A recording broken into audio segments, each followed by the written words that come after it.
Hello students, welcome to my channel Utkarsh educator. I am Utkarsh Goswami और आज हम एसएससी सीएचएसएल में पूछे जाने वाले रीजनिंग के कुछ इंपॉर्टेंट क्वेश्चंस देखेंगे जो कि एसएससी के पॉइंट ऑफ व्यू से बहुत ज़्यादा इंपॉर्टेंट है।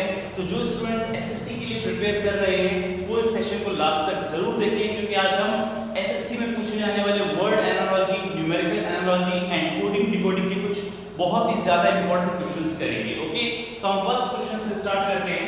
और जितने भी हमारे कॉम्पिटिटिव एग्जाम्स हैं, चाहे वो रेलवेज हो, चाहे वो कोई भी डिफेंस एग्जाम हो और एसएससी तो इम्पोर्टेंट है, तो उन सब में जो भी बेसिक रीजनिंग के क्वेश्चंस पूछे जाते हैं उनका आज मैं कुछ इंपॉर्टेंट क्वेश्चंस कराने जा रहा हूं जो कि प्रीवियस ईयर्स में भी आए हैं और ऐसे ही क्वेश्चन आपको आपके फर्दर एग्जाम्स में देखने को मिलेंगे। तो इस सेशन को लास्ट तक जरूर देखिएगा।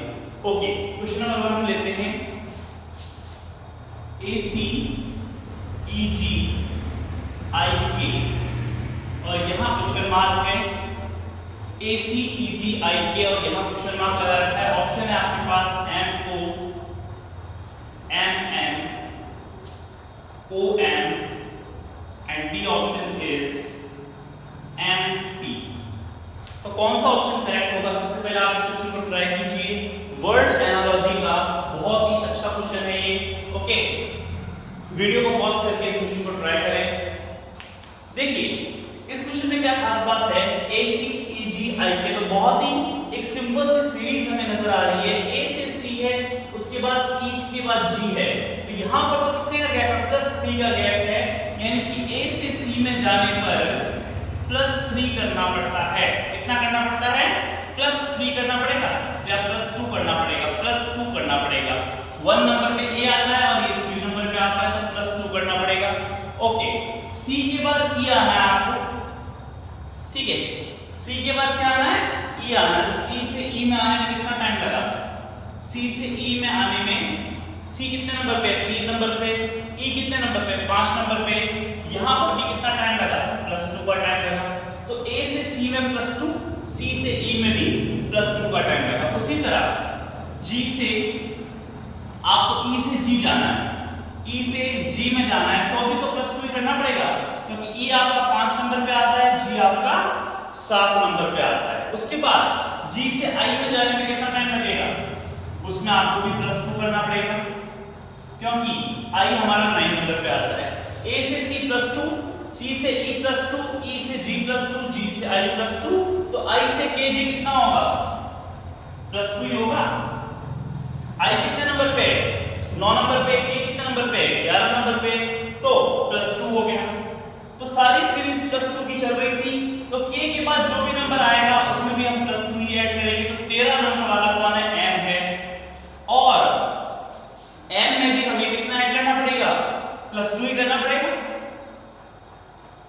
तो MO 13 नंबर पे M है, 15 नंबर वाला O है, तो MO क्वेश्चन मार्क की जगह जो भी नंबर आएगा, जो भी सीरीज आएगी वो MO होगा। ओके, तो नेक्स्ट जो यहाँ पर क्वेश्चन मार्क की जगह आपको फिल करना था वो MO होगा, बिकॉज यहाँ पर जो कोड चल रहा है वो +2 का चल रहा है। A से C +2, C से E +2, E से G +2, यानी कि दोनों ऐड करते जाओ आपको सीरीज मिल जाएगी। ओके, तो ये +2 इसका कोड था, इसका जो फॉर्मूला था वो +2 था। सभी लेटर्स में आपको +2 ऐड करते जाना है। आपको ये वाला क्वेश्चन मार्क की जगह कौन सा लेटर आने वाला है, कौन सी सीरीज आने वाली है, वो आपको मिल जाएगी। ओके, होप कि आपको समझ में आया होगा। MO is a correct answer. MO is a correct answer. एक और बेहतरीन क्वेश्चन आपकी स्क्रीन में आप देख सकते हैं। नेक्स्ट आपका क्वेश्चन है ABBGDFF क्वेश्चन मार्क। यहाँ पर क्वेश्चन मार्क की जगह कौन सा लेटर आएगा वो आपको बताना है, कौन सी सीरीज आएगी वो आपको बताना है।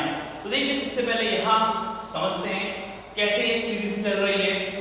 ABCD EFGH, तो अगला H आएगा, ये ABCD है सिंपल। AB बस इसने क्या किया, C की जगह B को रिपीट कर दिया। देखो AB के बाद क्या आना चाहिए था? C आना चाहिए था, पर आया क्या? B आया, मतलब B की रिपीटेशन कर दी।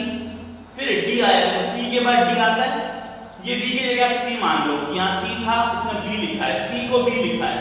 B के बाद क्या? C के बाद क्या आता है? D आता है। अब D के बाद क्या आना चाहिए? E आना चाहिए, तो E को E ना लिख के इसने D ही लिखा है, D की रिपीटेशन की है। अब E की जगह F आता है, E के बाद क्या आता है? F आता है।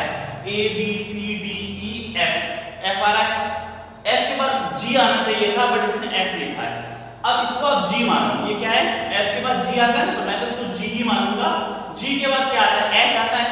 और जो पैटर्न हमें देखने को मिल रहा है इसमें ये एक लेटर को दोबारा रिपीट करता है, तो यहाँ क्वेश्चन मार्क की जगह जो एच आएगा उसके बाद भी अगला जो सीरीज आएगी वो एच की ही होगी, एच ही होगा।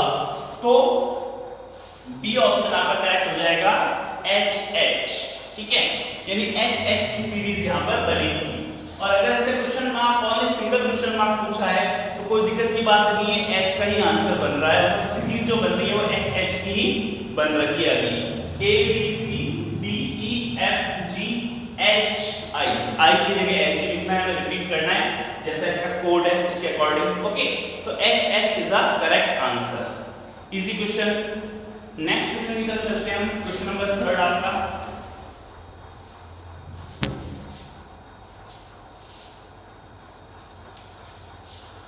ओके, क्वेश्चन नंबर 3 की तरफ चलते हैं। क्वेश्चन नंबर 3 क्या कहता है, देखिए A Z B Y C X और यहाँ question mark, A Z B Y C X यहाँ क्वेश्चन मार्क है। ऑप्शन है आपके पास F U W D D W E V. देखिए कौन सा ऑप्शन करेक्ट होगा, वीडियो को पॉज करके सॉल्व कीजिए। A Z B Y C X question mark. अब देखिए यहाँ पर तो रिवर्स पेयर्स लग रहे हैं। जिन्होंने भी मेरे बेसिक सेशंस देखे हैं रीजनिंग के, एकदम बेसिक लेवल से मैंने रीजनिंग बताई है आपको, आप डिस्क्रिप्शन में जाके वो लिंक पे वीडियो देख सकते हैं जिसमें मैंने एकदम जीरो लेवल से रीजनिंग का जो बेसिक था वो मैंने आपको बताया था उसमें। तो ये मैंने जब बेसिक बताया था आपको तो मैंने आपको बताया था कि इसमें कुछ रिवर्स पेयर्स होते हैं, ऐसे लेटर्स होते हैं जिनको अगर अपन पीछे से देखें तो वो फर्स्ट लेटर की जगह में आते हैं। जैसे पीछे से अगर अपन काउंटिंग करें तो z नंबर 1 पे आएगा, मतलब a की जगह कौन मिलेगा, z मिलेगा, तो a z एक पेयर बनेगा, b y c x ऐसे। तो d की जगह कौन होता है, w होता है, d की जगह कौन होता है, w होता है, क्योंकि पीछे से देखने पर a b c d। अब पीछे से देखो z आ रहा है, y आ रहा है, x आ रहा है, w आ रहा है, z y x w है ना। पीछे से z पहले नंबर पे आएगा, y दूसरे नंबर पे आएगा, तीसरे नंबर पे x आएगा, चौथे नंबर पे w आएगा। तो चौथे नंबर पे w है पीछे से, आगे से चौथे नंबर पे d है, तो dw क्या बन गया, रिवर्स पेयर बन गया। az पहला, दूसरा by है, तीसरा cx, तो अगला कौन होगा, dw ही होगा, wd नहीं होगा। सीरीज देखो abc की है ना, तो पहले d आएगा, तो dw is the correct answer. Reverse pairs होते हैं यहाँ पे definitely az by cx dw eb है ना, eb fu gb। इस तरह के पीछे से देखने पर आप बहुत सारे रिवर्स पेयर्स बना सकते हो, ये सारे रिवर्स पेयर्स कहलाते हैं, ठीक है। यानी पीछे से काउंटिंग करने पर जो पहले नंबर पे, दूसरे नंबर पे, तीसरे नंबर पे आता है, जो कि आगे से काउंटिंग करने वाले नंबर्स की जगह ले लेता है, तो वो रिवर्स पेयर्स बन जाते हैं। जैसे a की जगह z ले लेता है, b की जगह y ले लेता है, c की जगह x ले लेता है, तो az b y c x dw eb fu gt ये सब रिवर्स पेयर्स कहलाते हैं। ओके, तो cx के बाद कौन आएगा आपका, dw आएगा, c option is the correct answer. Okay okay, next question आपकी स्क्रीन में है adg il और qtw। यहाँ पर आपको बताना है कि क्वेश्चन मार्क की जगह कौन सा नंबर आया है। वीडियो को पॉज कीजिए, सॉल्व करने की कोशिश करें। देखिए बहुत ही इजी सीरीज आपको नजर आ रही है adg। अगर आप adg सीरीज को ध्यान से देखें तो कितने का गैप आता है, a से d में जाने में कितना टाइम लगेगा, a एक नंबर पे, ये 4 नंबर पे तो +3, ये 7 नंबर पे है +3। तो यहाँ पर तो आपको पता चल गया, सभी में देख लो, ILO में देख लो, इसका भी कोड क्या है, ये कितने नंबर पे है, 9 नंबर पे है, ये 12 नंबर पे है, ये आपका 15 नंबर पे है, तो +3 कोड सेम ही है, +3 अब इन दोनों के बीच में कितने का कोड है, तो देखो G से I में, यहाँ G से I है ना, ADG के बाद क्या आ रहा है, ADG के बाद आ रहा है ILO, तो G से I में कितने का कोड है, G 7 नंबर पे है, ये 9 नंबर पे है, तो +2 का कोड है। मतलब कि एक सीरीज के बाद जब दूसरी सीरीज स्टार्ट हो रही है तो लास्ट पहली सीरीज का जो आखिरी लेटर है वो अगली सीरीज के पहले लेटर के साथ +2 का डिफरेंस रखता है। जैसे G और I के बीच में +2 का डिफरेंस है, और O और Q के बीच में भी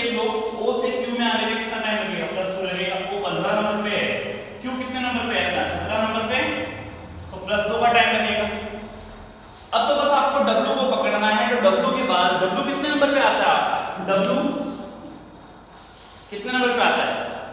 UVWXYZ, UVWXYZ 21वें पे U है, 22वें पे V है, W कितने नंबर पे? 23वें नंबर पे तो है, 23 पे है आपका, तो 23 पे W है, W पे +3 कर दो, WXYZ। तो स्टार्टिंग कहां से होगी? अच्छा +2 का कोड है, तो यहाँ +2 का कोड है, W से +2 होगी, W से +2, तो 23 में +2 करो कितना होता है? 25 पे कौन आता है आपका? Y आता है, तो Y से स्टार्ट होगा, यहाँ Y से स्टार्टिंग किसकी हो रही है? इसकी ही हो रही है, तो यही करेक्ट होगा। अगला जो लेटर होगा QTW के बाद, देख लो, W में +2 कर दो, W आपका 23वें नंबर पे है, +2 करोगे तो 25वें नंबर का Y बन जाएगा, ये 25वें नंबर का है। अब Y से +3 करो, Y के बाद +3 B नंबर पे आएगा, B से +3 करो तो E आएगा, तो YBE यानी ये ऑप्शन क्या हो जाएगा? करेक्ट हो जाएगा। बहुत इजी क्वेश्चन, बहुत ही इजी कोड था इसका, होप कि आपको समझ में आया होगा। तो ये आपका ऑप्शन नंबर ए करेक्ट हो गया। ओके, नेक्स्ट क्वेश्चन की तरफ चलते हैं। ओके, नेक्स्ट क्वेश्चन आपकी स्क्रीन में AXCZGEBI। जल्दी से आप इसके वीडियो को पॉज करिए, जल्दी सॉल्व कीजिए। AXCZBEBI, ओके, AXCZEBI कौन सा यहाँ पर कोड लग रहा है वो आपको यहाँ पर बताना है। क्वेश्चन नंबर 5 में कौन सा यहाँ पर कोड लगने वाला है? A के बाद X आ रहा है, X के बाद E आ रहा है, C के बाद Z आ रहा है, Z के बाद G आ रहा है। बहुत ही इजी है, आइडेंटिफाई कीजिए कोड को, क्या कोड हो सकता है इसका।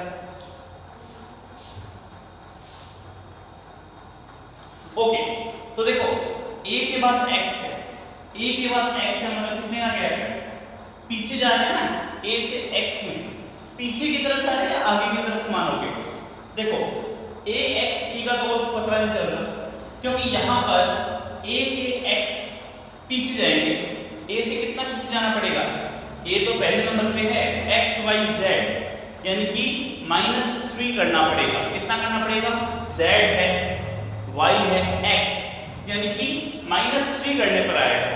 पर X से E, Y Z A B C D E 7वें नंबर पे +7 करने पर आएगा। यहाँ तो -3 होगा, यहाँ +7 होगा, तो ये बस कोड बन नहीं रहा। यहाँ पर देखो, यहाँ अलग कोड है, यहाँ -3 का कोई कॉन्सेप्ट नहीं है, यहाँ पर -3 का कॉन्सेप्ट नजर आ रहा है। देखो ध्यान से देख लो आप, -3 का कॉन्सेप्ट अगर है तो हो भी सकता है, बट मुझे एक इजी तरीका यहाँ पर नजर आ रहा है जिससे आप इस न्यूमेरिकल को, इस क्वेश्चन को आसानी से कर सकते हैं। इसी तरीका क्या है? देखिए, इसको भूल जाओ, इस बार इसको भूल जाओ, इनके बीच का कोई कोड हमें यूज नहीं करना है। हमें क्या करना है? इन दोनों का कोड यूज करना है, इन दोनों का कोड यूज करना है, इन दोनों का कोड यूज करना है। तो A से C में जाने पे तो कितना टाइम लगता है? +2 लगता है। X से Z में जाने पे भी +2 लगता है, E से G जाने में भी +2 लगता है। सिंपल सा चीज है। C से E में जाने पे कितना टाइम लगता है? +2 लगता है। C तीसरे नंबर पे, E 5वें नंबर पे, तो +2 लगेगा। Z से B आने में भी +2 लगेगा। AB, Z के बाद कौन है? AB तो है, तो 2 नंबर पे तो है Z के बाद। G से E I आने में, G आपका 7वें नंबर पे, I आपका 9वें नंबर पे, तो यहाँ पर भी +2 कोड लग रहा है। तो EBI के बाद जो भी सीरीज बनेगी वो +2 करने पर आएगी। +2 करो, E में +2 करो, E कितने नंबर पे? 5वें नंबर पे, तो GH 7वें नंबर पर कौन आ जाएगा? H आ जाएगा, है ना? E से H में आ गए। ओके, B से +2 करो, CD दूसरे नंबर पे, चौथे नंबर का। I से +2 करो, 9वें से +2 यानी 11वें नंबर का K। तो HBK is the correct answer. H, अच्छा ऑप्शन है, तो ये आपका क्या हो जाएगा? करेक्ट हो जाएगा। ओके, तो बाकी की जो सीरीज न्यूमेरिकल्स हैं वो हम बाद में करेंगे। अगली सीरीज में, अगले जो सेक्शन होगा उसमें हम नेक्स्ट न्यूमेरिकल्स, नेक्स्ट क्वेश्चन और देखेंगे न्यूमेरिकल एनालॉजी के और coding and decoding. Thanks for watching.